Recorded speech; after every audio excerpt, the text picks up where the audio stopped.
Hey, you know what? Books are more trusted and loyal friends you ever have.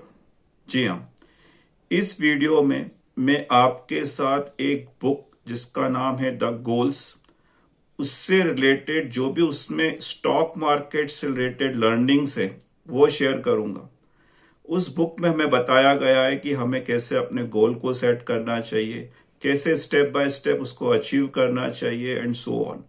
लेकिन उस book से जो मेरी लर्निंग है रिलेटेड टू स्टॉक मार्केट, वो मैं आपके साथ शेयर करने जा रहा हूं।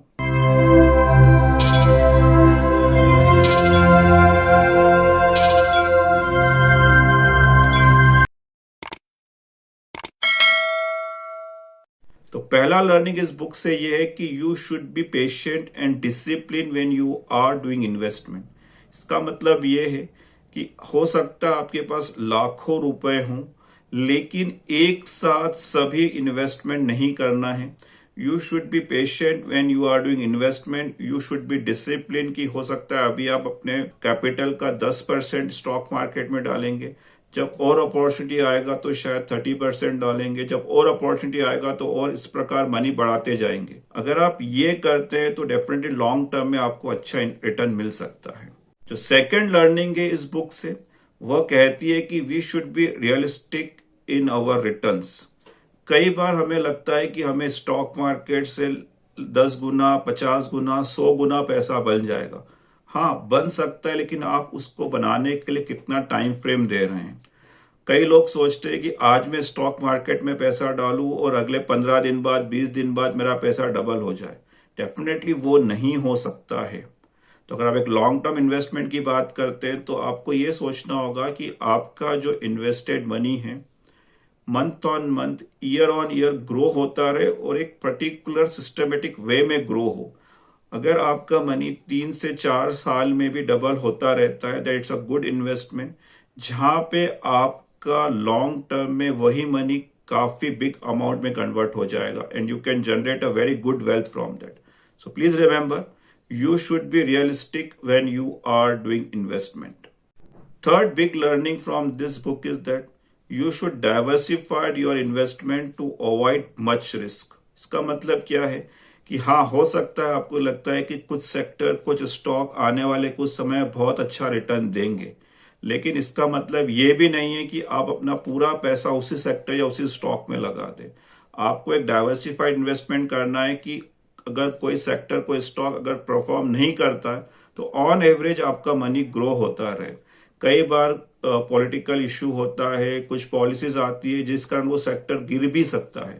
तो आपको हमेशा याद रखना है कि आपके सभी एग एक ही बास्केट में नहीं रखना है। आपको डाइवर्सिफाइड इन्वेस्टमेंट करना है जिससे आपकी मनी ग्रो होती रहे।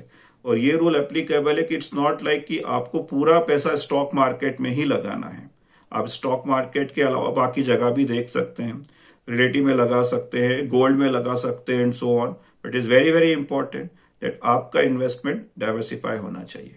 फोर्थ पॉइंट ये कहता है कि ऐसा नहीं है कि एक बार आपने पैसा लगा दिया और आपको लगता है कंपनी बहुत अच्छी है और आंख बंद करके सो गए, बस नहीं।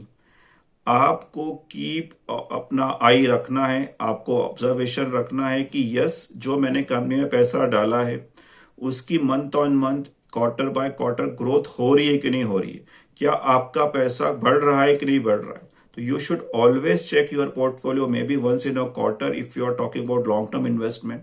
आप चेक करिए कि अगर उस कंपनी, उस सेक्टर में अगर कुछ बैड न्यूज आ रही है जिससे उस आपकी पर्टिकुलर स्टॉक पे फर्क पड़ सकता है, तो हो सकता है आपको उसमें से कुछ अमाउंट को रिड्यूस करना पड़े। So please understand, you should always keep an eye on the market specific to your sector and your investment. Next big learning from this book is that short term में stock हो सकता है अच्छा perform ना करे, may be on the weekly basis और monthly basis, लेकिन अगर आपका होराइजन फॉर लॉन्ग टर्म है, अगर आपको पता है कि कंपनी का मैनेजमेंट स्ट्रांग है, कंपनी का जो जिस सेक्टर को बिलोंग करती है वो बूमिंग सेक्टर है जिसकी डिमांड आगे वाले सालों में आएगी, तो लॉन्ग टर्म का अगर आप सोचते हैं तो शॉर्ट टर्म के फ्लक्चुएशन को अवॉइड करें। स्टे फोकस्ड रहे कि यस, आपका कैपिटल अच्छी कंपनीज में लगा है जो आपको अच्छा रिटर्न दे सकती है। So always remember, short term में आपका पोर्टफोलियो, आपके स्टॉक हो सकता है अच्छा रिटर्न ना दे सके, और उस कारण ऐसा ना करें कि आप अपने स्टॉक को पोर्टफोलियो से निकाल दें। हमेशा याद रखिए, अगर आपका विजन लॉन्ग टर्म का है तो your mentality should be of long term, जिसमें अगर आप क्लियर है कि आज से 5 साल 7 साल बाद आपका स्टॉक अच्छा रिटर्न देगा, तो अगर वो स्टॉक गिरता भी है तो think is there is opportunity कि आप उसमें और इन्वेस्ट कर सके। सो प्लीज रिमेंबर, अगर आपका विजन लॉन्ग टर्म का है so stay focus with long term in good stocks. Sixth big learning इस बुक से ये है कि हो सकता है कि आप गलत हों, हो सकता है कि आप रॉन्ग स्टॉक रॉन्ग सेक्टर में एंटर कर चुके हों, but it's okay, admit your mistakes. Mistake हर व्यक्ति से होती है, आपसे भी हो सकती है, मुझसे भी होती है। एडमिट करें कि गलती हुई है एंड चेंज योर स्ट्रेटेजी। हो सकता है कि आज आपने सोचा हो कि ये सेक्टर आज से 5 साल बाद अच्छा रिटर्न देगा on current news basis, but उसके बाद गवर्नमेंट की पॉलिसीज चेंज हो जाती है, जियोग्राफिकल कंडीशंस चेंज हो जाती है, तो you should always ready for the change, you should adopt the change and you have to change your strategies also. So please always remember, nothing is permanent. You should always adopt to the situation, और आपको लगता है कि you have to change the strategy, you have to change it appropriately. Seventh big learning इस book से ये है कि you should always manage your risk. Risk को मैनेज करे बिना अगर आप ट्रेड कर रहे हैं तो you can be trap any time. आपको पता होना चाहिए कि किसी स्टॉक में आपका कितना रिस्क है। एक पर्टिकुलर स्टॉप लॉस लगाना जरूरी होता है हर स्टॉक के लिए, चाहे लॉन्ग टर्म हो शायद शॉर्ट टर्म हो। कई बार मैंने देखा है कई लोगों के पास स्टॉक पड़े होते हैं, मान लीजिए वो स्टॉक बाय करते हैं 100 रुपीज का, इस एम से कि 10 साल बाद वो स्टॉक 1000 रुपए का हो जाएगा, जस्ट फॉर एग्जाम्पल। लेकिन उस स्टॉक की आज वैल्यू कुछ पैसे में है। जी हाँ, so is related to the same point कि हमें हमेशा मार्केट को देखते रहना है कि हमारा स्टॉक ग्रो हो रहा है कि नहीं हो रहा, and we should always adopt a risk management, जहां पे आपको पता होना चाहिए कि एक पर्टिकुलर स्टॉक में आपका कितना रिस्क है, और जब आपको लगता है कि आपके रिस्क एप्टाइट इतना नहीं है, you have to come out from that stock. तो प्लीज रिमेंबर, एक पूरा मनी आपको एक स्टॉक में नहीं लगाना है, एक सेक्टर में नहीं लगाना है, डाइवर्सिफाई इन्वेस्टमेंट करना है और रिस्क को मैनेज करते हुए चलना है। एट्थ लर्निंग है इस बुक से, वो ये कहती है कि don't try to time the market. ऐसा नहीं है कि जो स्टॉक 52 वीक नीचे आएंगे वो बहुत चीप स्टॉक होंगे और उसके बाद आपको बहुत अच्छा रिटर्न देंगे। एक चीज हमेशा याद रखिए, आपको ये ध्यान रखना है कि जिस स्टॉक में आप आज एंट्री कर रहे हैं, क्या कल, क्या 1 महीने बाद, क्या 1 साल बाद, क्या 10 साल बाद कोई आपको इससे ज्यादा रिटर्न दे सकता है? अगर हाँ, तो वह स्टॉक अच्छा स्टॉक है। Please remember this thing, don't try to time market. कोई स्टॉक का बुरा या अच्छा टाइम नहीं होता, it's only at what time you are entering that stock. This is very very important, और ये तभी हो सकता है जब आपका विजन क्लियर है कि इस स्टॉक को रिलेटेड मुझे 5 साल रखना है, 3 साल रखना है कि 10 साल रखना है, and so on. So please remember this thing, don't try to time the market. Next big learning from this book is that, which is one of my closest point, try to avoid your emotions when you are doing trading. कई बार emotion में आके हम hasty decision ले चुके होते हैं। कई stock हम लोग एंटर करते हैं कि हमें लगता है कि वो स्टॉक हमारे पर्टिकुलर स्टेट के हैं, या I know this company very well, और हम लोग उसमें इमोशनली अटैच्ड हो जाते हैं। और कई बार वो स्टॉक काफी नीचे जाने के बाद भी हम उससे बाहर नहीं आते, क्योंकि हम लोग उसमें बहुत ज्यादा इन्वॉल्व हो जाते हैं। इमोशनली हमें लगता है कि this company is close to me. Please remember this thing, अगर आप एक स्टॉक मार्केट में इन्वेस्टमेंट करते हो तो आपका रोल एक सर्जन की तरह होना चाहिए।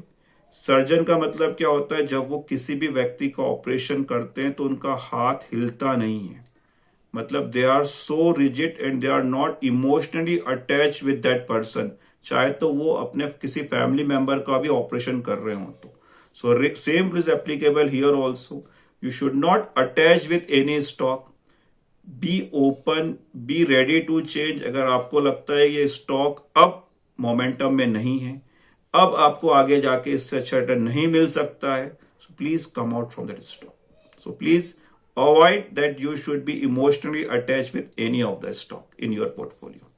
10th big learning from this book is that always try to seek advice from the people who are in this field. This is also true कि आपको अपना रिसर्च करना चाहिए किसी भी स्टॉक को लेने के पहले, but you have to think like you are taking a second opinion before entering in any stock. क्योंकि हो सकता है जो व्यक्ति इस इंडस्ट्री में 15-20 साल से हों, उनको शायद आपसे ज्यादा पता हो कि कैसे स्टॉक का बिहेवियर होता है, कैसे सेक्टर रोटेशन पॉलिसी होता है एंड सो ऑन। तो आपको किसी भी स्टॉक, किसी भी सेक्टर में एंटर करने के पहले एक्सपर्ट की एडवाइस लेना चाहिए कि ये स्टॉक मैं ले रहा हूं, ये मेरा होराइजन है 5 साल 10 साल, क्या ये स्टॉक अच्छा होगा कि नहीं, and based on that decide properly कि yes I will go and enter that stock. So please remember, हो सके तो please take advice from expert who are in that industry. और अगर आपको लगता है इस बुक को आपको पढ़ना चाहिए तो इसका लिंक डिस्क्रिप्शन में दिया है, आप जाके बाय कर सकते हो।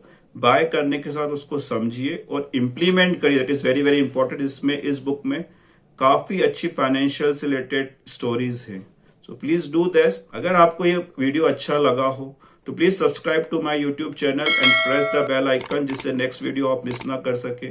Please write in the comment section आप और कौन सी बुक की समरी चाहते हैं जिससे आपको और मैं समरी ला सकूं। And see you in next video, till then bye bye.